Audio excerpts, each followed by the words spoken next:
Good morning and welcome back to KSNT News here on your Wednesday. It's always my pleasure to have Shawnee County District Attorney Mike Kagay here in the studio with us. Good morning. Good morning, and thank you for having me back. Well, thanks for being back. Recently, you've received some controversy on having grand juries versus preliminary hearings to save time and money. What's your thought process on having grand juries? Well, let me first answer your question by talking about a preliminary hearing and the purpose of the preliminary hearing. It is a probable cause hearing. It's a hearing where the prosecution puts on evidence in front of a judge. The defense attorney will be there, defendant will be there, and the standard is probable cause, which means did this probably happen? It's a very low burden. It's very easy to meet.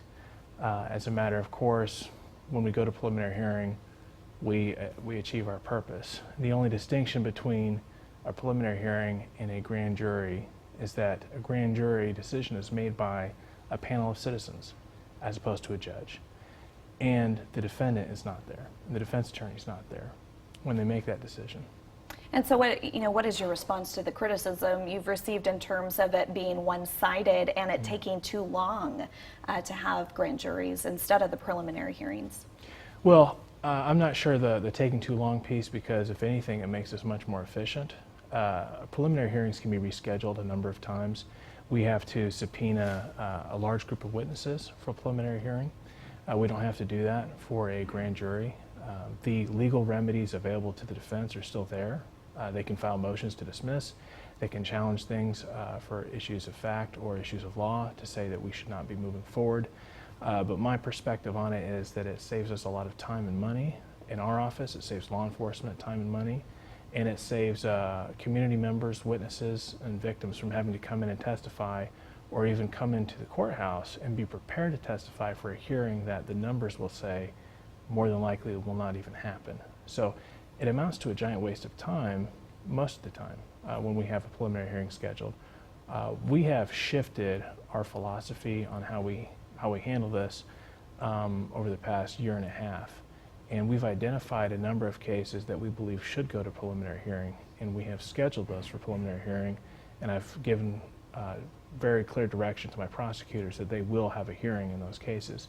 And we're talking about murder cases, obviously high-level sex crimes, and probably any kind of person crime with a victim there. Okay. Because we want to give them the opportunity to testify at the preliminary hearing. It gives us an opportunity to evaluate how they are on the stand and how strongly they feel about the case. All right. Well, thank you for addressing that. And real quickly, I know you've been very busy over at your office. Give us an update on the new criminal court division that you have been working on.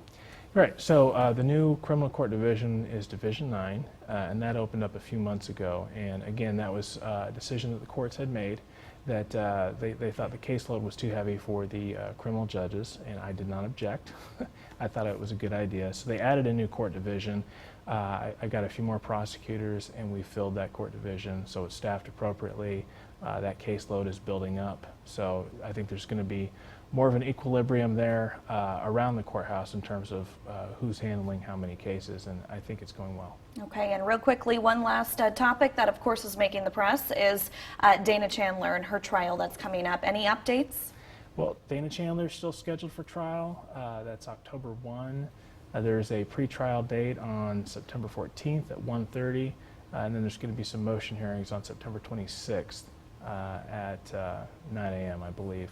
Okay. And she's still representing herself. She's pro se, but the court has appointed a standby counsel, an attorney, to be up to speed on the case and be ready to step in at a moment's notice. All right. Well, thank you for joining us this morning and keeping us updated. District Attorney Mike Kagay with us.